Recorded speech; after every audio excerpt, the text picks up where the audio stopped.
송중기 배우님부터 한마디 인사 말씀 개별로 부탁드리겠습니다. 네, 안녕하세요. 저는 보고타 마지막 기회의 땅에서 국희 역할을 맡은 배우 송중기입니다.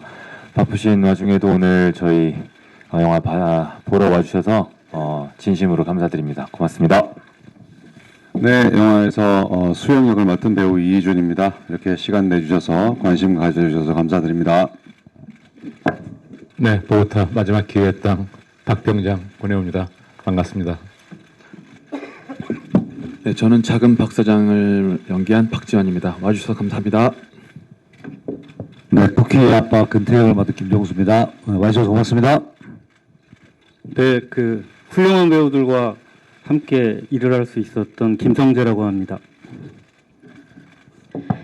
네, 그러면은 지금 영화를 보신 기자님들께서 궁금하신 질문들이 많이 있을 것 같아서요. 저희 이제 기자님들께 마이크를 넘기도록 하겠습니다. 질문 있으신 기자님들은 손 들어주시면요. 저희 스텝이 마이크 전달드리도록 하겠습니다.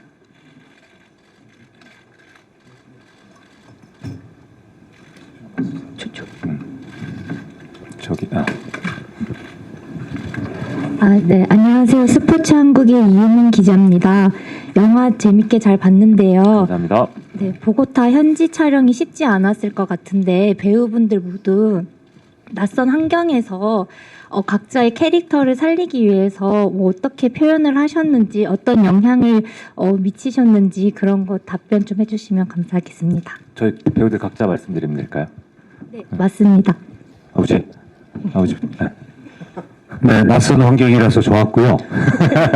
그게 사실은 그걸 이끌어가고 또 그 현장감을 줄 수 있는 큰 힘이 됐던 것 같습니다. 예, 사실은 뭐 사전 지식도 크게 없긴 했지만은 뭐 스태프분들이 너무 많이 준비를 잘 해주셔가지고 한 뭐 3, 4개월, 5, 6개월 전에 가 계신 분도 계시고 해서 일단 뭐 촬영에만 전념할 수 있었던 것 같습니다. 네.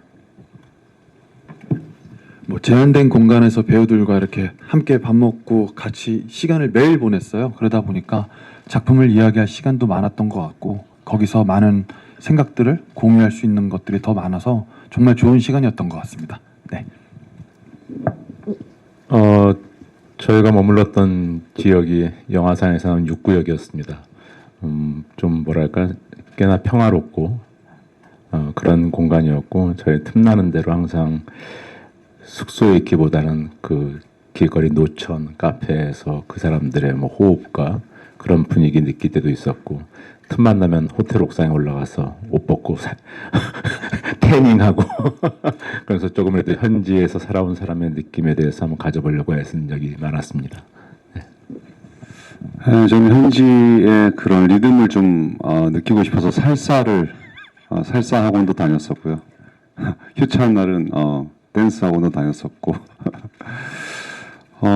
또 이렇게 그 한정된 공간에 조금 위험할 수 있어서 저희가 많은 구역을 벗어나지 못하게 이렇게 안전하게 권장했기 때문에 진짜 이 작품 모두가 보고타에 대한 이야기만 늘 했었었고 보고타가 어떻게 좋은 영화가 될 수 있을지 좋은 연기를 할 수 있을지 늘 그런 얘기만 매일 나눴던 것 같아요. 네.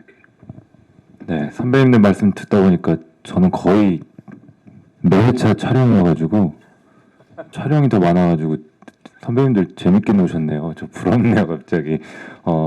그럼 낯선 환경을 질문해 주셨는데 뭐 해외 촬영이라는 게 워낙 항상 솔직히 변수가 생각지도 못했던 변수가 많은 환경이다 보니까 쉽지는 않았지만 그 낯선 환경이라는 것에 집중하기보다는 어차피 저는 이 영화가 낯선 환경이지만 그것이 어디가 됐든 그 안에 있는 이역날리 떨어진 곳에 모여있는 한국 사람들끼리의 갈등을 다룬다는 그 서사에 집중하려고 노력했기 때문에 선배님들하고 스태프들하고 좀 대화를 많이 하면서 또 그곳에 막 서로 같이 부대끼면서 있다 보니까 생각지도 못했던 아이디어들도 많이 나오고 해서 낯선 환경보다는 동료들한테 힘을 많이 얻으면서 덕분에 잘 지냈던 것 같습니다. 네.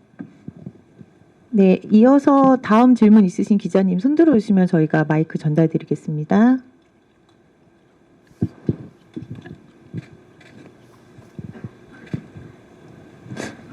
쑥스러워서 그러신 거죠? 영화 기자님. 재미없어서 그러시는 거 아니시죠? 질문 부탁드립니다. 아, 네. 안 보여. 아, 제가 안 보였네요. 예, 저 서울신문의 김기준 기자고요. 안녕하세요. 좀 전에 예, 송중기 배우께서도 말씀을 하셨는데 제가 영화를 보면서 좀 궁금했던 게 이게 이제 한인 사회에서 어떤 갈등 같은 게 계속 벌어지고 서로 뒤통수 치고 이런 영화잖아요. 그래서 이게 어떤 그 IMF로 이제 좀 각박해지고 그리고 이제 콜롬비아라는 약간 이제 총기도 사용 가능한 그런 곳에서 벌어지는 사건인데 이게 환경에 이 질문은 감독님에게 그리고 송중기 배우에게 이렇게 두 분에게 드리고 싶은데 이런 인간의 본성이 어떻게 그 환경적인 측면이 강한 것인지 아니면 정말 이제 한국 사람들이어서 그런 것인지 아니면 이제 좀 그 이형 만리를 이렇게 떨어져 가지고 어떤 그런 마음들 때문인지 이게 좀 계속 그 머릿속에 맴돌더라고요. 여기에 대해서 감독님과 이제 송중기 배우께서 말씀을 해주시면 좋을 것 같습니다.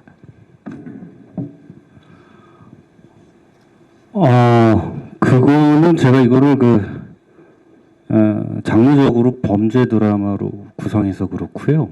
일단은 제가 생각할 때는 그렇습니다. 이렇게 서울이 범죄 도시가 아닌 것처럼 보고타가 막 저런 도시는 아니라고 생각해요. 근데 다만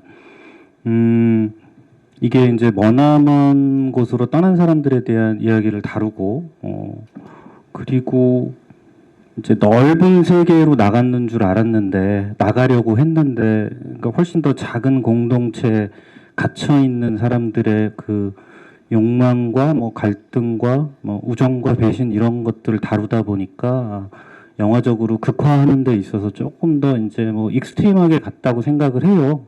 그게 콜롬비아의 문제이거나 아니면 한국인의 문제이거나 뭐 그런 건 아닌 것 같아요. 그런 종류의 감정, 그러니까 떠난 사람들의 감정, 그리고 이제 일찍 어른이 돼버린 그런 청년의 감정을 표현하기 위해서 저런 종류의 장르를 선택했다고 저는 생각합니다. 네, 저도 기자님께서 질문해 주신 것처럼 처음에 그런 식으로 생각을 했었습니다. 무슨 말이냐면 시기로만 따진다면 감독님께서 IMF가 터지고 나서 한국에서 굉장히 희망을 아예 잃어버린 국희 가족이 떠나야 하는 명분이 생겨야 하기 때문에 시기적으로는 그 타이밍을 감독님께서 극본을 맡으셨을 때 선택하셨다고 저는 생각을 했었고 장소에 대한 거는 제가 생각했던 부분은 희망이 없는 한국에서 떠나서 저 멀리 뭔가 가까운 데는 아니고 멀리 떠났을 것 같다는 상상으로 그 멀리 떨어진 곳을 상상하신 게 남미였다고 생각이 들고요. 그리고 그 시기에서 한국인들이 뭐 있긴 하지만 그렇게 많지 않았던 시기에 콜롬비아라는 곳에 보고타, 물론 기자님 말씀하신 것처럼 막 저희가 막 시카리오나 나르코스라는 장르 작품처럼 막 총을 난사하고 막 그런 게 아니기 때문에 근데 총도 필요하고 그런 약간 무질서한 약간 그런 느낌의 장소를 콜롬비아 보고타라는 곳으로 선택을 하지 않으셨을까라는 저만의 생각은 했었는데 영화상으로 그렇게 물론 허구지만 그런 식으로 하시지 않았을까라는 생각은 하면서 저도 작업에 임했었습니다. 네. 네, 감사합니다. 이어서 다음 질문 기자님 마이크 전달드릴게요. 네, 안녕하세요. 저 오스N 하수정 기자라고 하고요. 영화 안녕하세요. 재밌게 잘 봤습니다. 감사합니다. 이게 실화나 원작에 있는 이야기가 아니라 창작 이야기로 알고 있는데 실제 배경이 된 콜롬비아 보고타는 존재하는 나라잖아요. 근데 이제 워낙 불법 밀수의 천국으로 그려지고 거기에서 이제 워낙 주인공들이 그런 불법을 저지르는 게 보여지다 보니까 혹시라도 과거에도 비슷한 사례가 있긴 했는데 넷플릭스 수리남 같은 경우가 이제 전 세계 오픈이 되고 나니까 수리남 국가 측에서 우리를 너무 이제 마약 국가로 그리는 거 아니냐 하는 이런 게 좀 있었는데 아무래도 이건 감독님이 답변해 주시면 좋을 것 같은데 혹시 그런 거에 대해서도 조금 걱정하시거나 우려하시는 거 있으신지 좀 궁금합니다.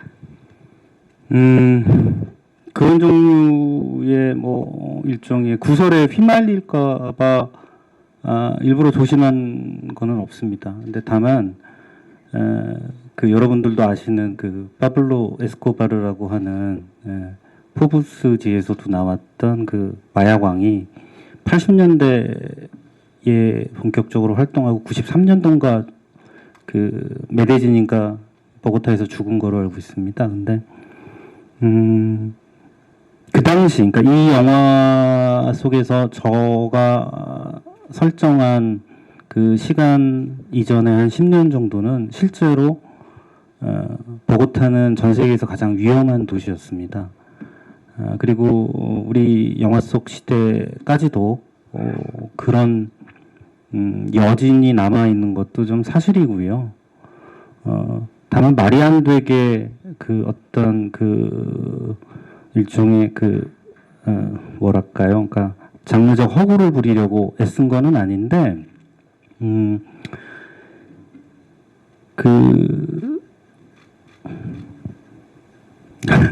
잠깐만요.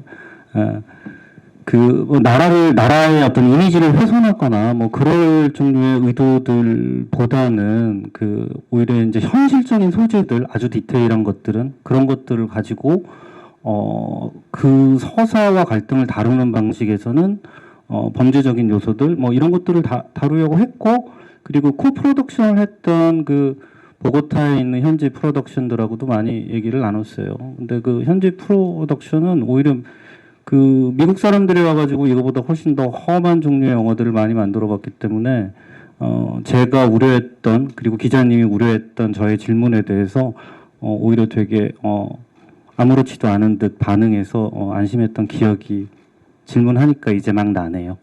네, 이상입니다. 좀만 덧붙이자면 그게 저 솔직히 많은 분들이라기보다는 몇몇 분들이 질문을 해주셨던 기억이 나요, 저도. 근데 제가 조금이나마 알기로는 그리고 제가 지내면서 콜롬비아에서는 그리고 또 어떻게 또 제 장모님이 콜롬비아 분이셔가지고 예, 저는 제 와이프 가족들이 거기 많이 살고 있어요.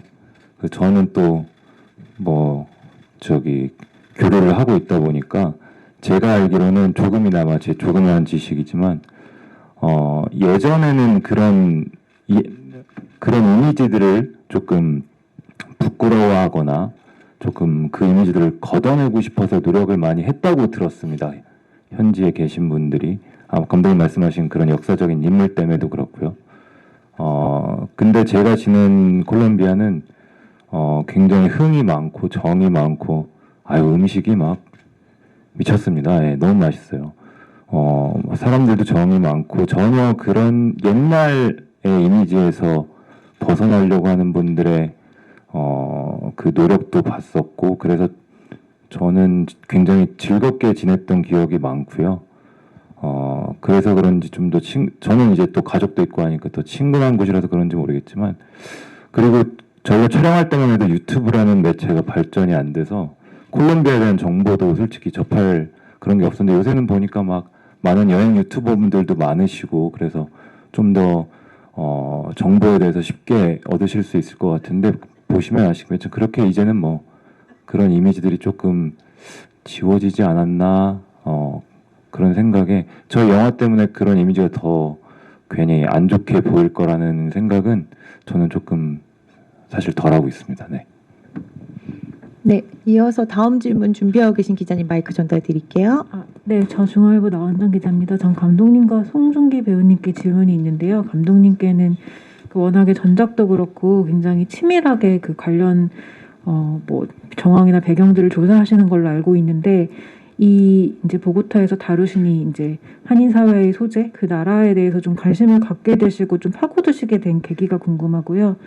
또 송중기 씨께는 최근에 넷플릭스로도 공개됐던 로기언에서 좀 낯선 공간에 떨어진 청년이 점점 이제 자신의 성장을 해나가는 모습이랑 어떻게 보면 좀 맥락상 또 연상이 되는 캐릭터라는 생각도 들었는데 좀 개인적으로 그 뭐 촬영식이나 이런 것들은 좀 다르시겠지만 두 작품 하셨을 때 좀 어떤 생각으로 선택을 하셨는지도 궁금합니다. 네. 이게 시기상으로 먼저 말씀드리면 기자님들께서도 다 아시겠지만 이 영화가 제일 먼저 찍었고요.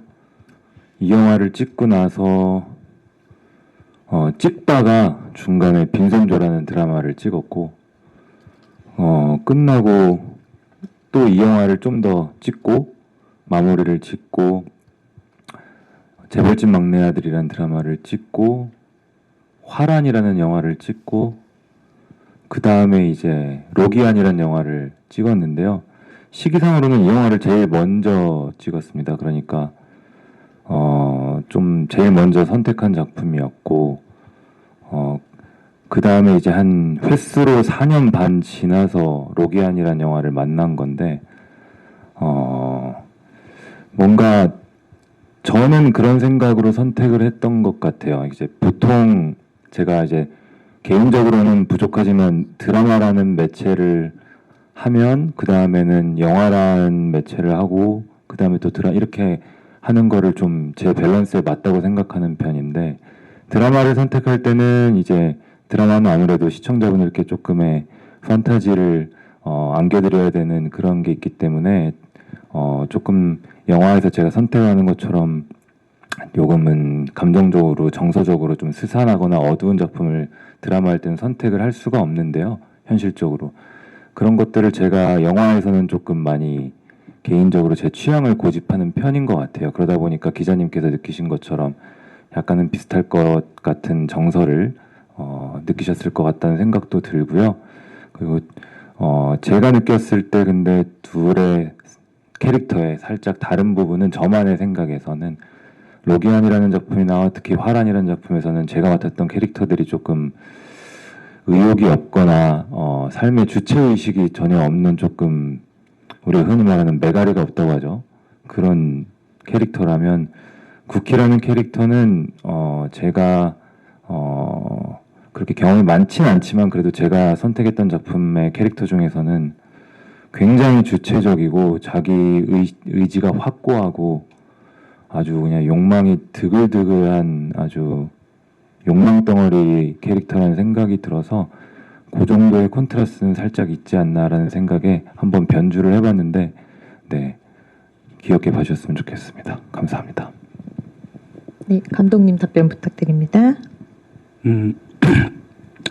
제가 그 전작이 그 소수의견이라는 영화였는데 이제 그 영화를 끝나고 한 1년쯤 후에 이 작업을 하게 됐습니다. 근데 이제 기자님이 생각하니까 다시 한번 이렇게 되짚어 생각을 해보자면 소수의견은 그 당시로 보면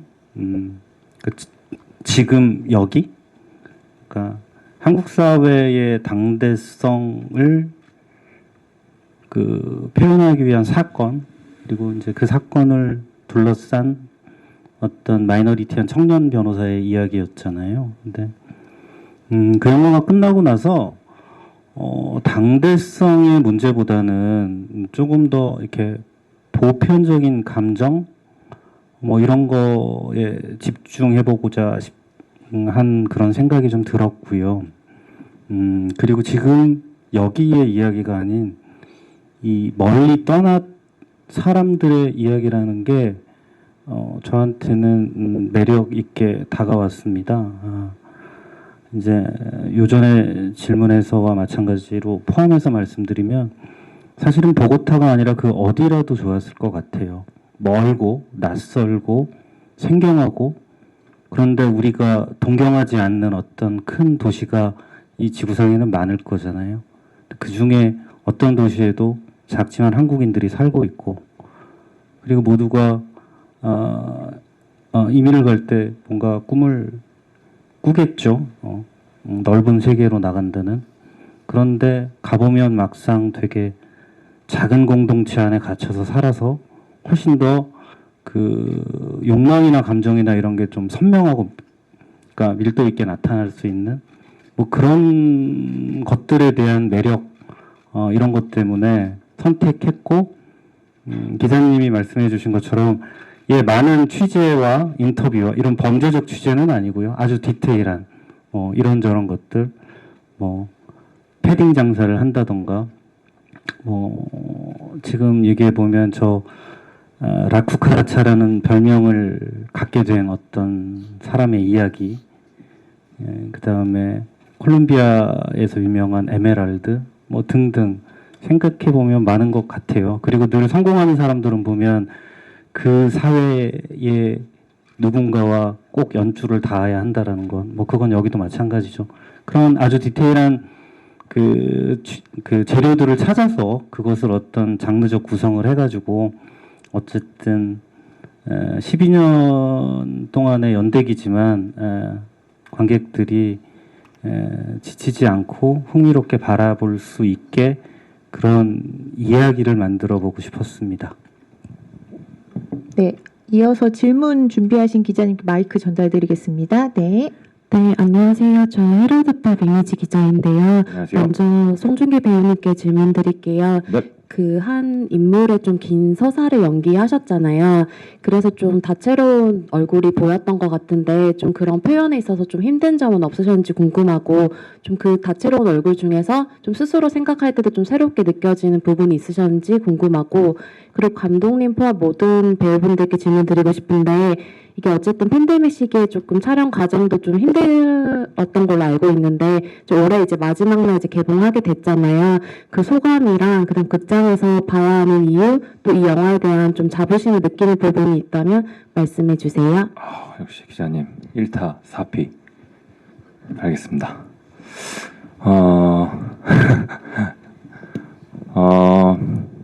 저는 기자님께서 질문해주신 저는 개인적으로 저만의 제 영화를 서사를 나누는 방식이 이제 3단계로 구분을 하는데 제 캐릭터가 처음에 도착했을 때, 그 다음에 이곳에서 완전 적응해가지고 살고 있을 때, 그리고 이제 후반부 3년 후에 한인 상인회 회장을 맡은 다음부터 이렇게 나누는데 그 세 개의 그 변화를 표현해 보고 싶은 욕심은 물론 배우니까 있었습니다. 근데 그게 첫 번째로 이 영화를 선택하는 건 아니었고요. 제가 평소에도 제 성격을 아시는 분들은 아시겠지만 약간 좀 안 해봤던 걸 하는 걸 좋아해서 새로운 환경에서 새로운 그리고 같이 작업해보지 않았던 새로운 문화권의 사람들과 하는 거를 제가 좀 좋아하는 편이어서 예전부터 그거에 대한 호기심이 굉장히 컸었고 제가 빈센조란 드라마에서 이탈리아 대사를 했던 것처럼 스페인어 대사는 하면 어떤지 한번 느껴보고 싶기도 했고 그런 것들이 좀 호기심이 굉장히 저한테는 자극이 강했었습니다. 그래서 선택한 게 더 컸고 그 인물의 서사의 변화에 대해서 얘기를 하자면 굉장히 순수하고 그래도 그냥 어리기만 어린 꼬마 아이가 저기 저 끝에 계신 아버지 때문에 아버지가 돈이 안 돼가지고 아니 왜 거기서 아들 돈 그거를 참 형님 참 막 아까 제 나레이션에 나오잖아요. 저는 웃으면서 얘기했지만 솔직히 짠했는데 아버지는 무기력했고 무감각했고였나요 감독님? 까먹었네.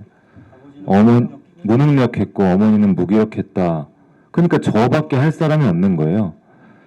그 생존을 살아남아야 된다는 그 일념 하나로 그냥 쿠키가 살아남기 위해서 그냥 애가 순수한 애가 그렇게 변해가는 거를 한번 표현해보고 싶었고 그거를 잘 해보고 싶은 욕심이 컸던 것 같습니다. 그리고 기자님 그 다음 질문 까먹었어요. 뭐였죠? 기자님? 영화를 봐야 되는 이유? 저 요즘에 말씀해 주신 대로 저희 영화가 12월 31일 날 올해 마지막 개봉작입니다. 그리고 이제 2025년 첫 영화입니다. 1월 말 2월까지 극장에 오래 걸려 있었으면 좋겠어요. 뭔 소리 하는 거야 지금? 도와주십시오. 예, 극장에서 영화 또 극장에서 보는 맛이 따로 있으니까 맛있게 봐주셨으면 좋겠습니다. 뭔 소리 하는 거예요, 저?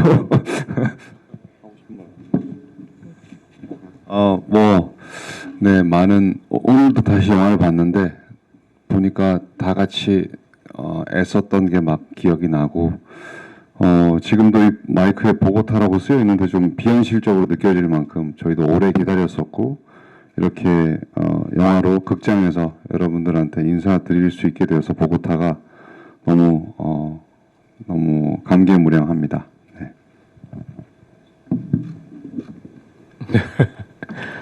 그래서 이 영화는 저에게는 뭐라고 할까요? 변화하지 않음으로써 살아남겠다고 버티는 자와 변화를 통해서 살아남겠다고. 그러니까 변화에 대한 이야기로 받아들이고 있습니다. 지금도 우리 시대는 또 오늘은 많은 변화 앞에 서 있는데 관객들은 이 영화를 어떤 마음으로 받아들일까 사실 저 궁금함이 있습니다. 물론 시대를 꽤 오래전에 배경으로 하고 있는 영화이지만 여전히 유효한 이야기가 아닐까라는 생각이 들고요. 올해의 마지막과 새해 첫 날을 저희 영화와 함께 하시면 어떨까 생각합니다. 고맙습니다. 기본적으로 이게 어떤 사람들이 모험을 떠나고 시작을 하는 이야기라서 다시 재시작을 하는 이야기라서 좀 그게 오늘도 보면서 너무 흥미롭고 좋았거든요. 그래서 그 이야기를 보는 것만으로도 재미있을 것 같아요. 그거 기대만 갖고 영화를 봐주시면 정말 좋을 것 같습니다. 잘 좀 부탁드리겠습니다.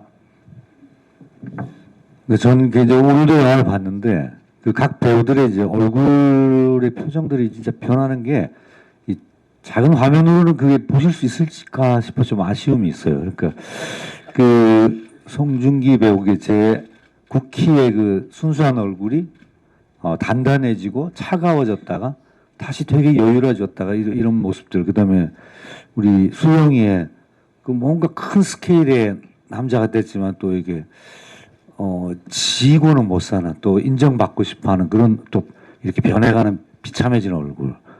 그다음에 우리 박병장의 마지막에 전화 받으러 가면서 눈 크게 뜰 때 좀 뭔가 다른 사람 같은 그런 느낌. 그다음에 우리 지환이의 댄스. 조연철 배우의 찰진 공항에서 욕. 이런 표정들이 극장에서 보시면 좀 이렇게 정말 사람 이야기구나. 환경은 다르지만은 물론 살아가는 표본은 아니지만은 그래서 그런 또 살아있는 또 다른 그런 재미있는 이야기를 느끼실 수 있지 않을까 해서 따뜻한 극장에서 보시기를 강추해드립니다. 네.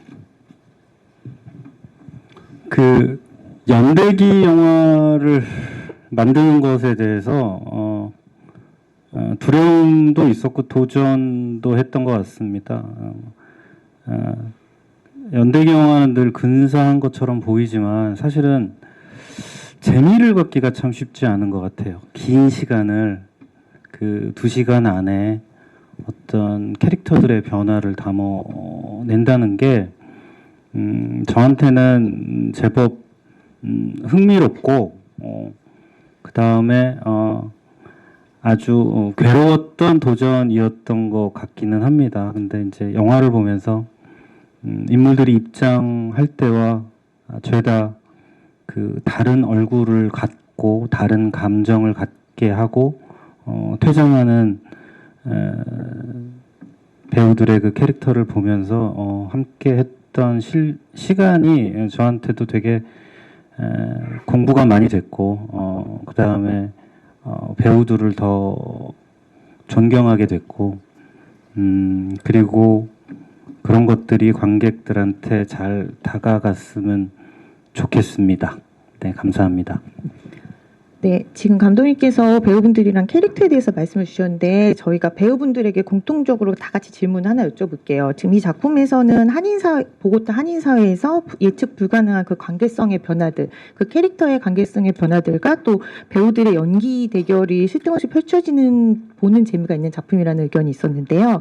그래서 여기에서 보면은 국희와 수영, 그다음에 뭐 박병장, 작은 박사장, 또 국희 아버지하고의 관계 등등을 배우분들이 어떻게 연기 호흡을 맞추셨는지 각 배우분들이 캐릭터 호흡을 맞추신 거를 소감을 한 말씀 좀 부탁드릴게요. 저희가요.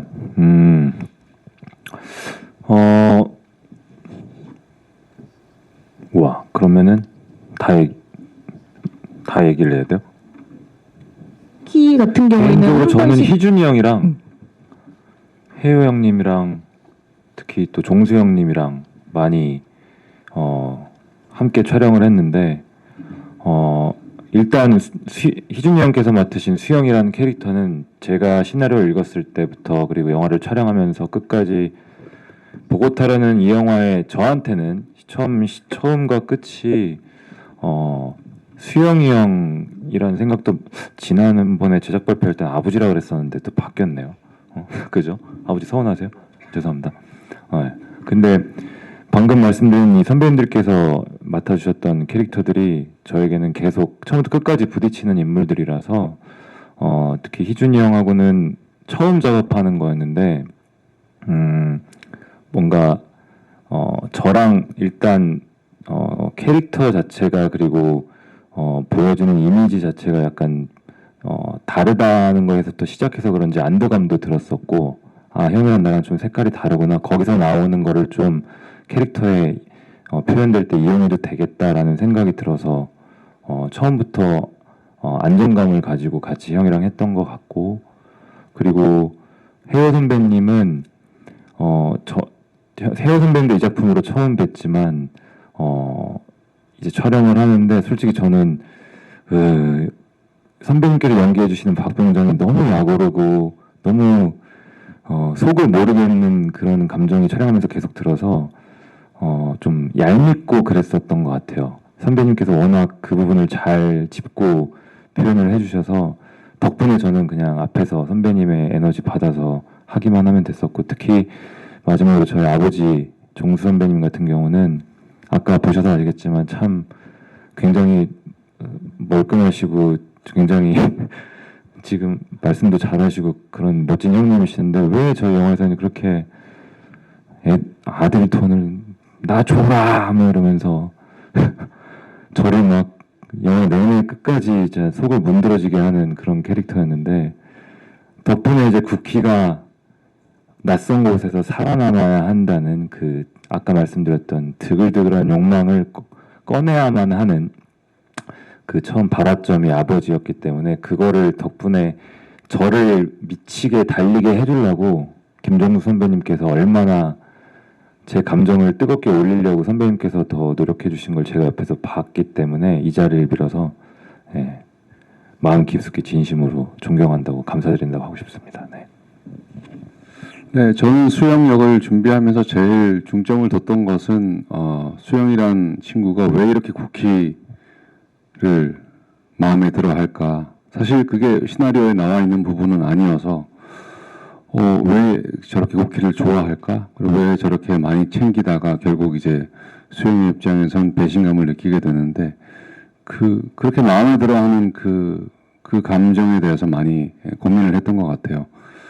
계속 고민을 하다 보니까 저도 누군가를 좋아하고 어떤 동생을 무지 마음에 들어하고 아끼게 될 때 그 친구의 어떤 특별한 부분이 좋아서라기보단 그냥 직감적인 것 같아요. 그래서 정말 국희라는 친구를 만나게 되면서 왠지 끌리고 이 친구가 너무 좋고 가르쳐주고 싶고 뭐 그런 느낌이지 않을까라고 고민을 하면서 촬영에 임했던 것 같습니다. 네, 아까 준기 씨가 얘기했지만 실제로 여기 다 저도 저 역시 다 작업을 쓴 거의 다 처음 해보고 우리 관계가 다 그랬던 것 같습니다. 어쩌면 이 보고타라는 영화 또 새로운 공간 자체도 그랬고 배우들끼리의 만남도 첫 만남인 경우들이 많아서 저는 어쩌면 그런 적당한 낯섦 이런 것들이 주는 힘들도 분명히 있었을 거라 생각합니다. 우리가 촬영을 할 때 배우들이 개별적으로 각자의 뭐 대단한 정확한 명확한 어떤 그림을 그리고 하지는 않습니다. 그냥 그때마다 그 상대를 믿는다는 마음만 있다면은 그 상대 배우를 통해서 내가 이렇게 보일 수도 있겠구나. 그리고 또 관객들은 어떻게 봐줄까 그런 기대로서 개봉을 기다리고 있습니다. 그리고 뭐 믿어가는 과정 중에서는 촬영이 없는 날이면 늘 카페에서 혹은 옥상에서 태닝을 하면서 커피의 나라니까요. 맥주를 네. 마시면서 그렇죠. 그렇게 보냈던 시간들이 새록새록 기억이 납니다. 네. 저는 뭐 제 역할은 뭐 제가 평소에 했던 역할의 결을 좀 그냥 보여줘도 무난할 수 있는 역할이라고 생각을 했고요. 그리고 그 촬영을 하는 과정에 있어서 저희 배우들은 감독님하고 소통을 어느 정도 많이 할 수 있었지만 그 영화에 나오는 수많은 배우분들 있잖아요. 조단역 분들께서는 이 영화가 가야 하는 방향에 대해서 사실 잘 캐치를 못할 수도 있었어요. 근데 원래 주인이 아니었던 곳 남의 나라 땅에서 아무리 성공해봐야 그것이 얼마나 불안함이 있는 것인가에 대한 것들을 인물 안에 녹이고 싶었고 그것들을 저희 함께 있는 씬 안에 참여하는 모든 배우들에게 희준이 형도 그렇고 준기 씨도 그렇고 이런 것들을 계속 그 이미지, 생각들을 심어주려고 했던 것 같아요. 그걸 놓치지 않기 위해서 저는 그분들하고 시간을 어마어마하게 할애했다는 생각이 좀 많았어요. 그래서 감독님께서도 그걸 어느 정도 맡겨주시기도 했었고 그게 너무 재밌었던 것 같아요. 그게 보여서 너무 행복했고요. 네.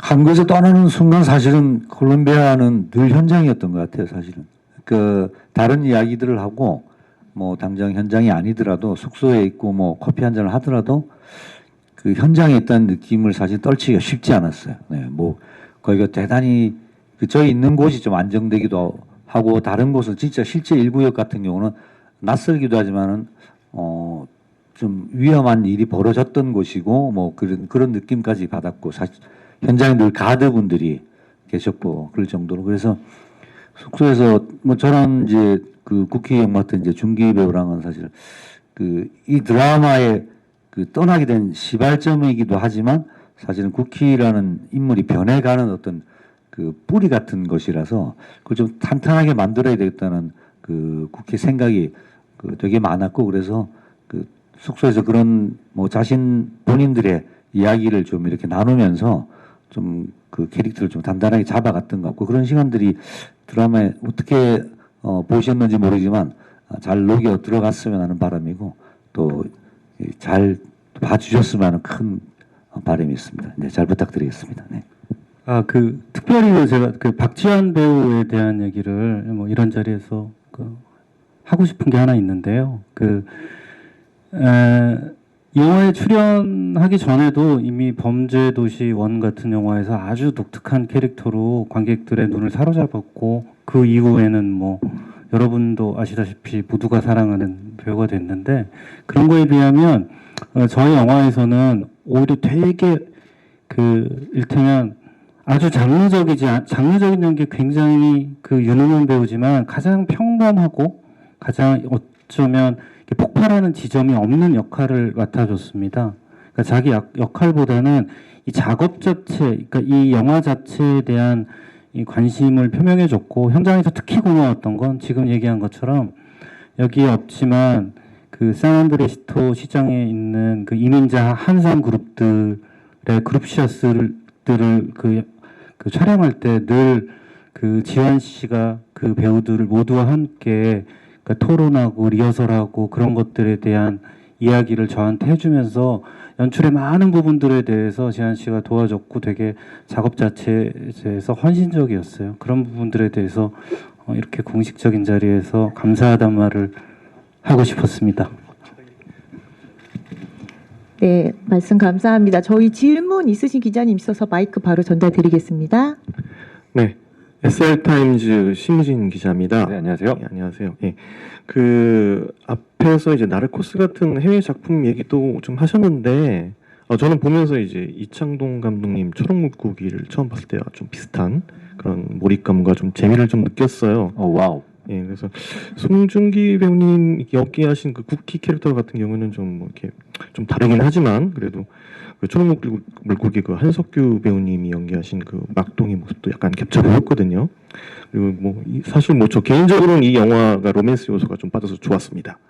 그 감독님께 먼저 질문 드릴게요. 이게 감독님께서 이 작품에서 이제 각본 연출 작업을 하시면서 그 어떤 부조리함, 뭐 욕망, 허무함 같은 드라마 요소에 있어서 이게 굉장히 좀 이 영화가 특징이 있는 것 같은데 관객분들께 이런 부분에서의 그게 몰입감을 주기 위해서 좀 중점을 두고 어떤 작업을 하신 부분이 좀 어떤 부분이신지 궁금하고요. 그다음에 각 밴분들께는 이거 관련해서 각 캐릭터의 부조리함이라든지 욕망 이런 관련해서 좀 특성이 좀 다른 것 같아요. 그래서 그런 부분에서 이제 몰입감을 좀 더 하기 위해서 연기에 좀 중점을 두셨던 부분이 어떤 부분인지 답변 부탁드리겠습니다. 이창동 감독님의 영화를 그 예를 들어서 말씀을 해주셔서 이창동 감독님의 영화들을 예를 들어서 말씀을 드리겠습니다. 맞습니다. 그 사실은 배우들에게도 얘기를 안 했는데 저는 제 첫 쿠키의 이미지는 막둥이였습니다. 그런데 이 역할을 준기 씨한테 제안을 하고 준기 씨하고 이런저런 이야기를 나누고 그리고 준기 씨 자체를 봤는데 한석희 선배가 연기한 막둥이하고는 송중기라는 그 인간 자체의 기질이 좀 다르다는 걸 느꼈어요.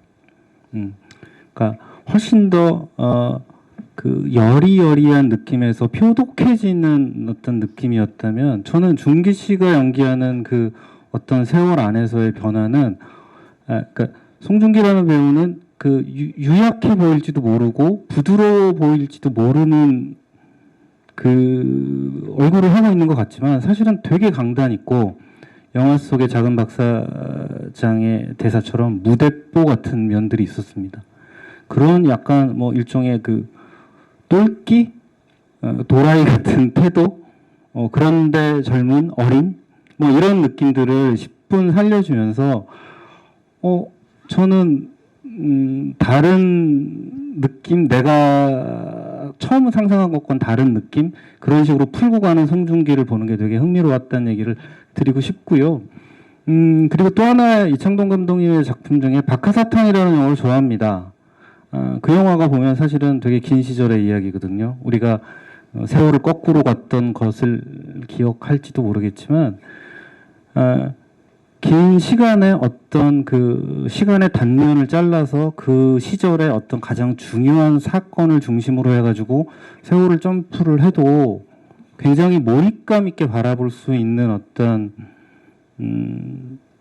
연대기 영화의 어떤 저한테는 좋은 레퍼런스였습니다. 근데 이 영화 안에서도 각기 다른 시간대에 가장 중요한 사건 하나를 다뤄내고 그 사건 안에서 모든 인물들이 변화되고 이렇게 관계도 변화되고 그 다음에 이제 갈등도 생기고 그러면서 이제 마지막 파국이라면 파국 혹은 뭐 마지막 그 성장이라면 성장 뭐 이런 것까지 가는 과정들에서 저 영화가 나한테 좋은 예가 되겠구나 뭐 그런 종류의 생각들을 했던 것 같고요. 어쨌든 다른 방식으로 집중했던 건 이게 좀 지금 관객들한테 걸맞게 뭔가 필요 이상의 설명들 그런 어떤 이렇게 장황함들 이런 것들 없이 점프 됐으면 좋겠다는 생각들을 했어요. 교차 편집과 몽타주와 점프 컷들을 많이 사용했고요. 그것이 이 세월이 점프하는 것하고도 맞다고 생각을 해서 이 영화의 내용과 형식이 그런 식으로 맞춰내는 것도 되게 흥미롭겠다 이런 생각을 하고 작업했습니다. 캐릭터 준비할 때 저한점 둔 거 물어보신 거죠? 네. 저는 처음은 굉장히 평범했으면 했습니다. 그냥 평범한 대한민국에 있을 법한 IMF 때 좀 고난의 길을 겪은 그런 가정의 아버지였기를 바랬고 그 다음에 그 이제 쿠키가 변해가듯이 반대쪽으로 이제 그 아래쪽으로 제가 끌어들이면서 오히려 쿠키라는 캐릭터가 포커스가 훨씬 많이 갈 수 있게 하려면은 그 해외에서 홈리스 분장이나 이런 걸 어떻게 해야 될까? 한 2kg를 뺄까? 뭐 이런 그래서 극지점에서 그게 도움이 될 게 뭘까 이런 고민을 좀 했던 기억이 있습니다. 네. 제가 처음 시나리오를 받았을 때 작은 박사장은 조금 더 롤이 좋은 매력 있는 캐릭터였었어요. 근데 몇 번의 시나리오의 과정의 거침을 통해서 어떻게 되게 대단히 제한적인 어떤 큰 기능으로 묶여가는 걸 볼 수 있었거든요. 좀 슬픈 감정도 들었는데 그래도 저는 이 작품을 해야만 했었어요. 왜냐하면 작품이 너무 매력이 있었으니까. 그래서 했는데 영화를 보고 난 지금 심정은 대단히 이상한 마에스트로 하나가 엄청난 억제력을 갖고 대단한 곡을 만든 것 같은 기분이 들거든요. 조금 저한테 일찍 힌트를 주셨으면 제가 좀 더 무언가를 열심히 해봤을 텐데 그걸 눈치채지 못한 변변찮은 제 실력이 좀 부끄럽고요. 그리고 다시 한번 해보고 싶다라는 생각마저 들 정도로 아쉬움이 좀 있습니다. 네.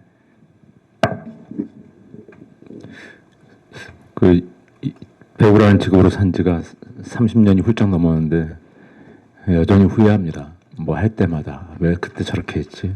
왜 이렇게 했지? 근데 가만히 생각해 보면은 제가 머릿속에서 뭐 계획하고 어떤 의도를 갖고 뭘 했던 연기들이 늘 그랬던 순간들이 많았던 것 같습니다. 이 영화 안에서는 제가 했던 역할은 그런 크고 작은 저의 성공과 실패의 것들이 담겨 있겠죠. 하지만 그거 역시 지난 시간 동안의 저의 모습이라고 받아들이고 있고요.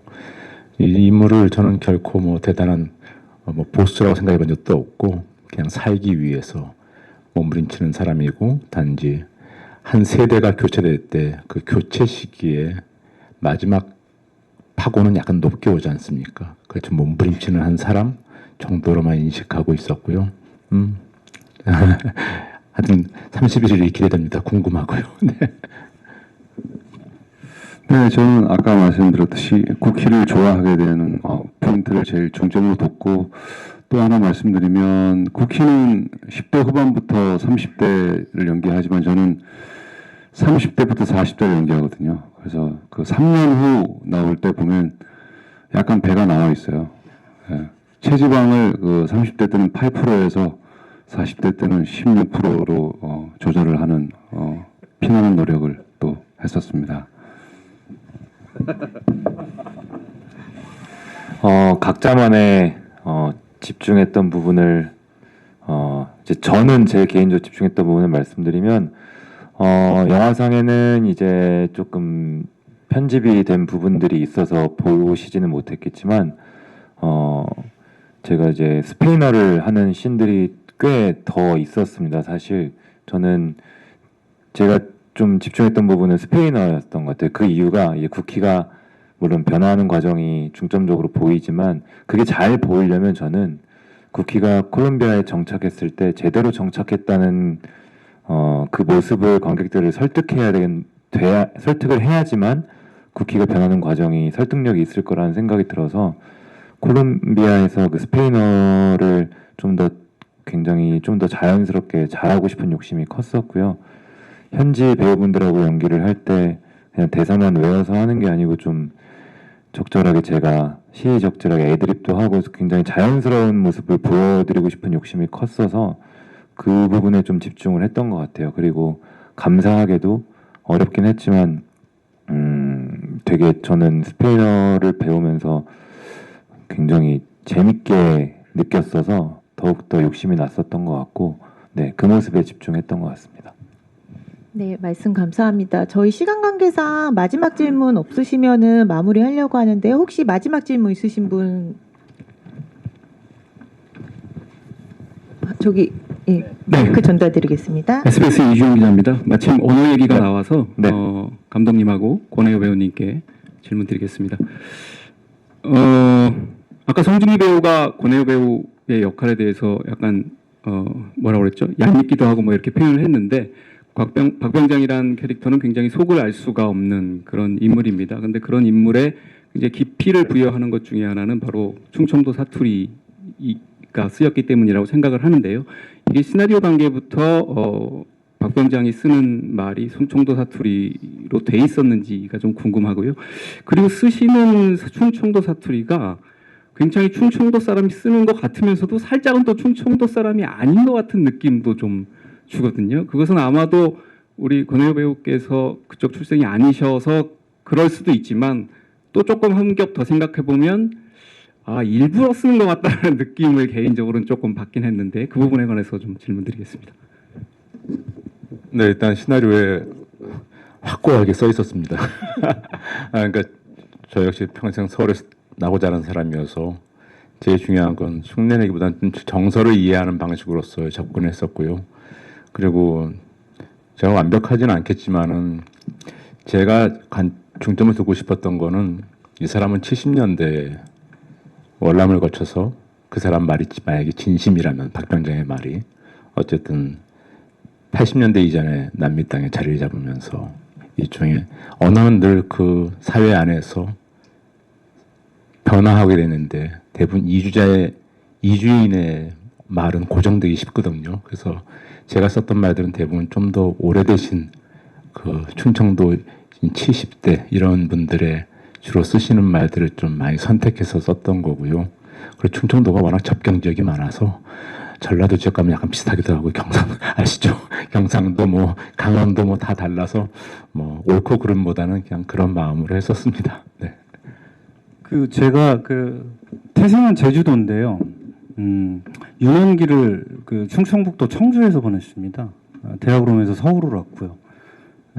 친구들은 청주 친구들이 많고요.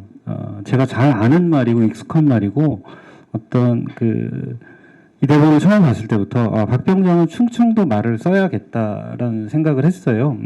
그래서 대본에서부터 했던 것 같고 해영 선배가 했던 충청도 사투리는 제가 썼던 청주말하고는 조금 다른데 이런 생각도 좀 들었어요. 그러니까 뭐냐면 얘기한 것처럼 오래된 사람이고 이민자이고 마치 제주도에서 태어나서 청주 와서 살고 있는 우리 아버지의 충청도 사투리 같은 느낌도 들고 그래가지고 저는 아주 잘 어울렸다고 생각합니다. 네, 그러면 이제 시간 관계상 저희 배우분들하고 감독님 마지막 인사 듣고 마무리하도록 하겠습니다. 저희 감독님서부터 오늘 이 자리에 와주신 기자님들께 마지막 인사 말씀 부탁드릴게요. 어쨌든 아주 기분이 아주 이상합니다. 올해가 가는 마지막 날 결국은 드디어 마침내 제 입장에서는 이 영화를 개봉하게 됐고 상영이 끝나자마자 바로 이제 이 자리에 앉아 있는데 어떻게 봤을까도 되게 두근두근 궁금하고요. 어쨌든 대본을 쓰는 거로부터 시작하면 제 10년을 여기에 썼던 것 같습니다. 이제는 이제 여러분들한테 넘겼으니 잊고 다음은 뭘 할까 이런 고민을 해보려고 하고요. 어쨌든 이 자리에 와주셔서 감사합니다. 네, 하나의 끝자리 기책에서 새해로 가는 영화가 됐습니다. 네, 그리고 겨울에 극장의 문을 열어서 봄으로 가는 영화가 됐으면 좋겠습니다. 네, 와주셔서 고맙습니다. 네. 네. 추운 겨울이니까 따뜻한 남미 한 2시간을 느껴보셨으면 좋겠습니다. 감사합니다. 네, 저로서는 지난 부산영화제에서 봤을 때의 느낌과 또 오늘 우리 기자분들과 관계자분들과 함께 봤던 느낌이 많이 달랐습니다. 관객과 볼 때는 또 어떻게 다를까 많이 기대가 됩니다. 우리 영화적 상상력이 현실 앞에서 압도당하는 시대를 살고 있는데 이 보고타는 저는 그냥 조금이라도 사람을 다루는 영화로서 기억됐으면 좋겠습니다. 네, 저도 기대하면서 관객들이 기다리고 있겠습니다. 네, 오늘 와주셔서 감사드리고요.